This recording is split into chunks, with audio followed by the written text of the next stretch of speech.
Now we're going to get into some NBA action. I'll read off some of these injury reports, at least for game by game here. 1 second. Quick card today. Again, we broke down all the college basketball.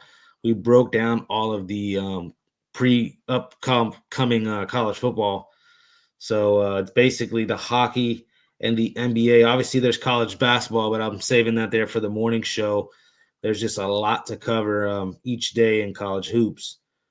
First game, obviously, is here, Cavaliers and Hawks in the NBA. As far as the injury report, a bunch of guys still listed as game time decision. I am expecting them to play. A Jared Allen, a Sam Merrill's out, actually. Jared Allen, a game time decision, and Dean Wade, and that's really it. A couple guys already, like a Garland is going to play now. He was on the injury report earlier today. Yeah, he's listed as probable now. That's why I'm on the Cavs. I think they're starting to get their pieces back. 12-7 isn't the most ideal start for them, even though obviously still going to be in the playoff hunt. And there's been talks of them kind of easing through this season. But going against this Hawks team, I still think there's more pieces that on their roster here. And it's a cut matchup. And I think they want to, only a game ahead of the Hawks, start pulling away in the Eastern Conference. And I still think they have a major talent discrepancy here when it comes to playing the Hawks. And Evan Mobley, the points, rebounds, and assists, or not assists, but points and rebound prop for him, I'm looking at with Evan Mobley averaging 18 and 8 this year. Yes, I could see him getting 20 and 10. So 29 and a half, 28 and a half on the points and rebounds for Evan Mobley. I'm looking that way. Not concerned about Jared Allen taking rebounds away from him. I think both of those guys could possibly get double digits. So maybe that's even another bonus prop. But as you can tell, I'm all over the Cleveland Cavaliers here. Next game, we got the 76ers taking on the Nets. Pull it up right here. Yeah, Sixers are laying 7.5 here against Brooklyn.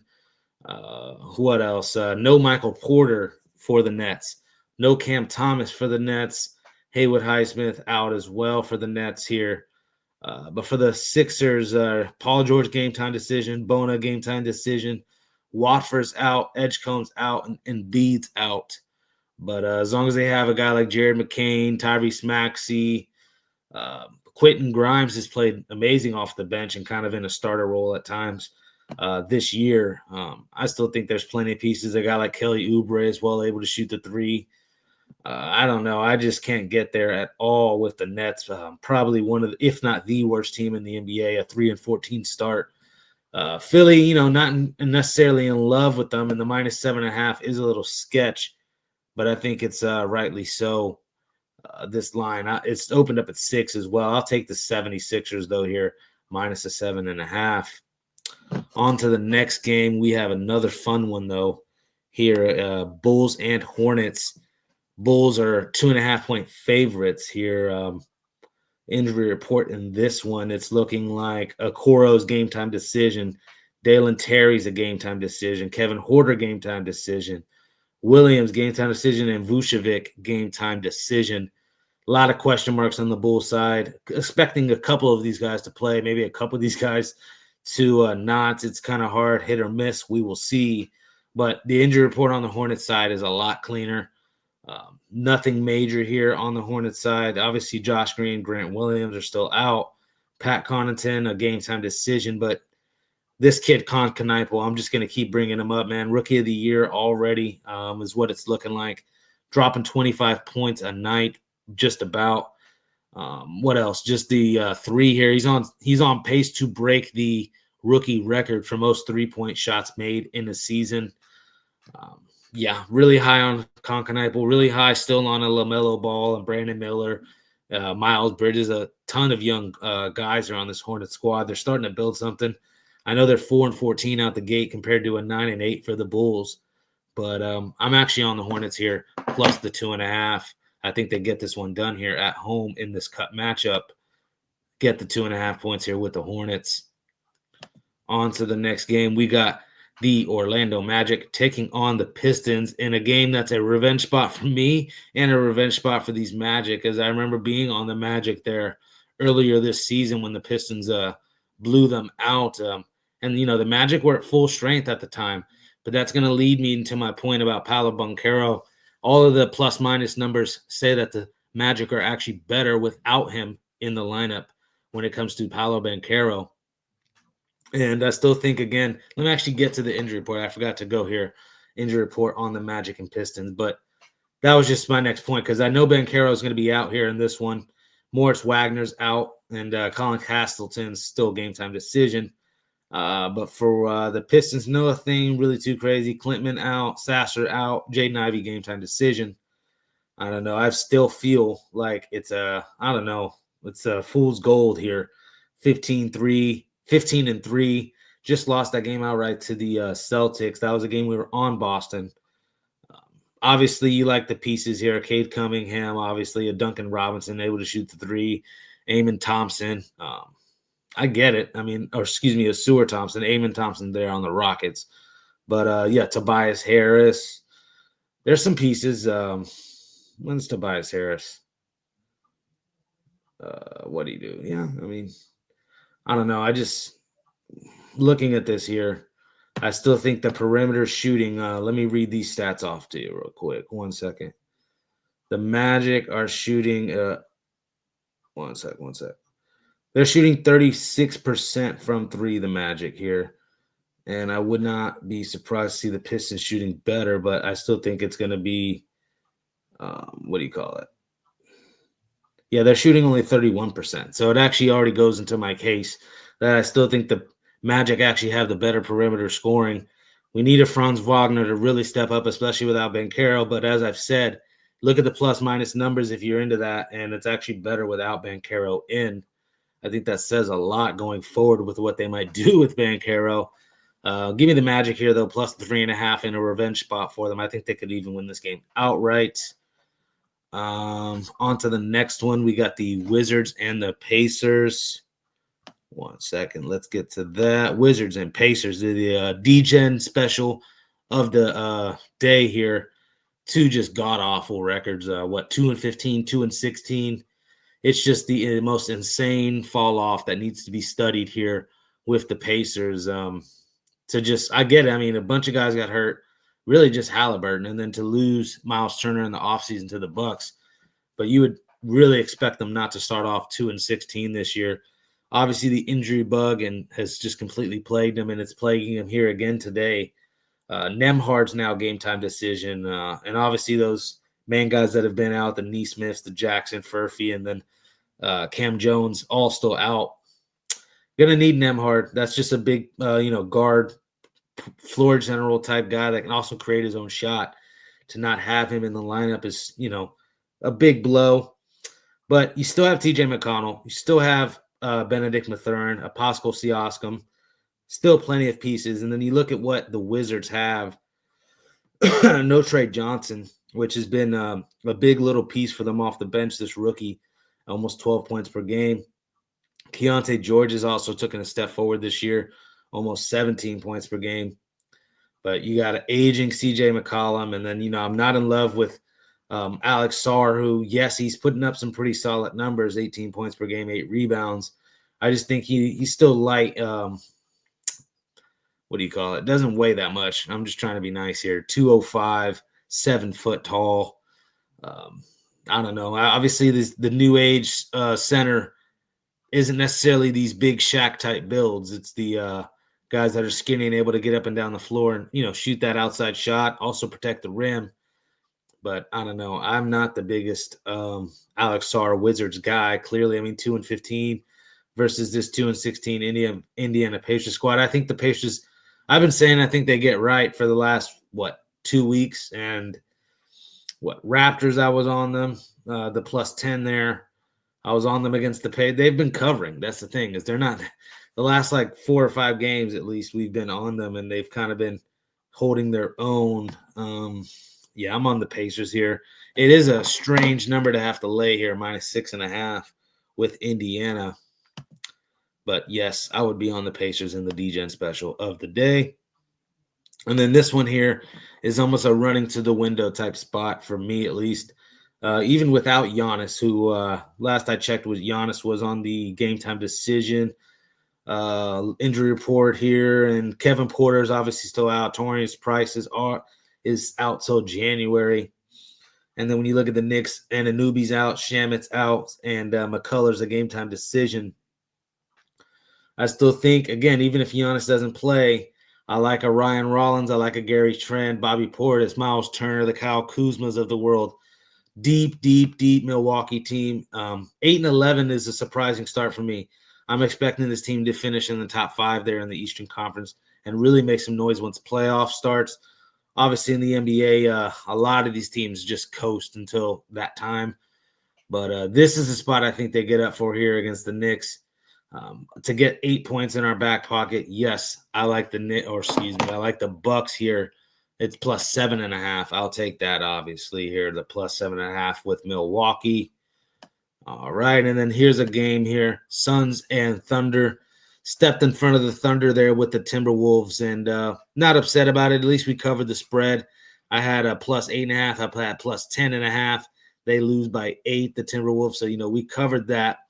But, man, that was a money line capable spot for the Timberwolves, and they were in that game back and forth. It was tied at many points late in that game, and just the last 5 or so minutes in that fourth quarter, obviously the Thunder took over. But obviously the Timberwolves at least were able to keep it close, cover the spread. Am I going to rush to the window here and get plus 15.5 with the Suns, who, like I've been saying all year long, it feels like are really just Devin Booker, and that's it. When it comes to the injury report here, let me read this one out for you guys. And this one, what do you call it? We're going to have Grayson Allen, again, still out. Ryan Dunn out. Jalen Green out. Those are some pieces that Devin Booker would love to have to just take some of the scoring pressure off of himself. And I don't think it matters who's out for the Thunder. They just seem to be next man up, rolling on, all cylinders, 18-1. We were talking, Rod, I think comes to my mind in the morning show this morning. We were talking about 18-1 and how they're, chasing this record. I totally see that. A 73-9 type chase of a record is what they could possibly be going for. We night in, night out seem to not be taking nights off. That doesn't mean I'm laying 15.5 with them either. The one thing I do like in this game is plenty of points. Give me the over 227.5. Seems very light considering the fact that I definitely can see OKC getting to 120. You just need Suns and Devin Booker to, get us to 100 or so. And we should be able to get over this total here, over 227.5.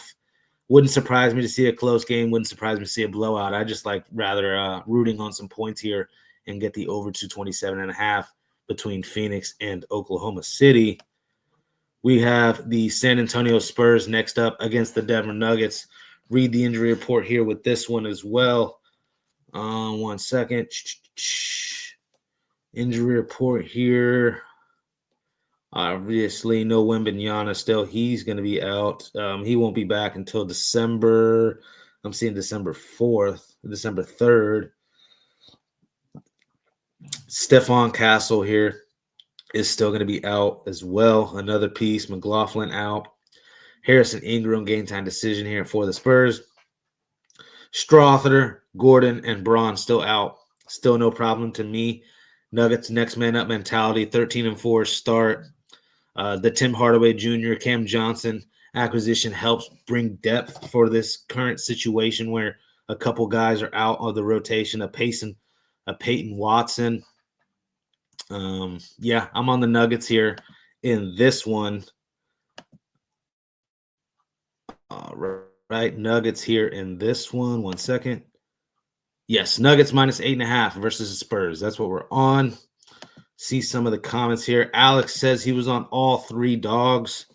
Love that for you, man. I love when that happens too. And you just say, I'm going to touch all the plus money plays, and they all cash. Unfortunately, man, I was on only one play there today, and it was the Chiefs minus 3. I decided to go square, man. To me, it seemed like the public was all over the Cowboys. That thing, at the end of the day, it was -6, -7 a couple of weeks ago, and this thing's got all the way down to a -3. Thought there was way too much money on the Cowboys side, and then the knee-jerk reaction to what happened last week against the Eagles. And hey, I'm wrong. It happens. But I'm telling you right now, I'm not touching the Chiefs, even if they win the last 10 games of the year outright. Not 10 games. What are they? 6-6. It'd be 5 games or so. Yeah, even if they go 11-6 this year, I'm probably not going to be on that run. I'm off of them year-round. I'm done. They did this tonight was the final night. Wish I would have stopped betting them around the Jacksonville game, but at least I cashed on the Chiefs there against the Commanders, against the Raiders. They made me some money. The Bills game stings. This one stung, and then the Jacksonville game stung. 3 games they shouldn't have lost, bottom line, and they did. Can live with the Buffalo one and Josh Allen and crew, but this one tonight was disgusting. I don't know how they lost that game, guys. Just Trent McDuffie looks like it's time. It's time, and he's been solid for them the last couple seasons. I'm very surprised the drastic fall off there for McDuffie. Check out these comments again. Again, Alex still in the chat. We got the Nuggets -8.5. I do, man. It's just not having Wemby. It's that big of a deal. It's that big of a deal not having Wemby in the lineup. Makes that much of a difference. And yes, Chiefs are in deep poo-poo, deep shit. I agree. I'm done. I just can't believe it, man. I can and can't believe it because, like I said, the writing was on the wall in that Jacksonville game on Monday night there. DeAndre back in the chat. I know he was on those Cowboys. We went head-to-head. Shout out to DeAndre. Is what it is. Again, I said earlier I'd still be on it, man. I just think the Chiefs are the better team, but hey, that doesn't mean the better team always wins. It was maybe a Dallas spot, but again, I thought it was a Chiefs spot too. It was a tough game to call, and it came through. You know what was probably the better play was just taking the over. But man, I can go rant on about this Chiefs loss, but it is what it is. Just, DeAndre, pack it up with the Chiefs. Yep, pack it up. Done with them. You won't see me touching the rest of the year. That's for sure. But, going forward next year when we get next NFL season, knowing to get off of them a little bit earlier, these type of teams. Jacksonville, like I said, that Jacksonville week, I should have stopped. There was another NBA game I was trying to touch. Yes, Kings and Jazz, just to get back to the NBA. I'm on the Kings here plus the 1.5. Am I in love with this one? No. The total at 239.5 is somewhere we can look at the over. I can't get on a team here that's lacking the front court depth now when it comes to the Jazz. Still some rookies having to show up in the rotation for the Jazz as well. This was the team I was high on earlier this year. They lost Walker Kessler and a lot of pieces, and it's starting to go downhill already. And at the end of the day, the Kings, if they can, because Sabonis isn't going to play here. I'll actually read the injury report for this one as well. 1 second. Right. Injury report for Kings and Jazz. Schroeder game time decision. Sabonis, yes, still out. Georges Yang for Jazz out. Kessler obviously still out for a whole year. To me, it's the fact that Kevin Love is going to have to play valuable minutes for the Jazz. I'm waiting on the emergence of Maxine Reynaud, this big-time center here from Stanford. How many minutes has this kid played this year? He's played 11 games, 13 minutes per game, only 5 points per game. He has to see a more serious role going forward. And then obviously the Precious Achachua as well. I don't know. I think it's more than likely going to be a stay away from me, but again, forced to play. I'd rather be on a Levine, DeRozan, Westbrook, Monk type squad than what the Jazz young core has to work with. I do think maybe the over is live as well, though. And then let's check out the comments, and then I'll talk about those final 2 NBA games.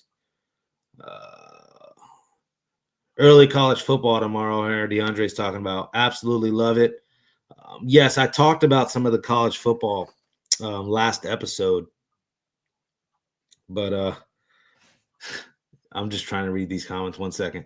Yes, I talked about Georgia Tech, Georgia last episode or 2 ago. I can't remember. A lot of action. But we're on the dog there, Georgia Tech. I think they keep it close. Again, a big letdown what happened last week, but they were looking forward to this one. Last year's game, overtime thriller. 2 years ago was a 31-23 win by Georgia. So Georgia's never really wiped the floor at Georgia Tech here these last couple seasons. Haynes King, only minus 150 for him to get a rushing touchdown. I definitely could see him find in that Georgia Tech game. That's just the first one that came to my mind as far as those games tomorrow because I'm excited for that one.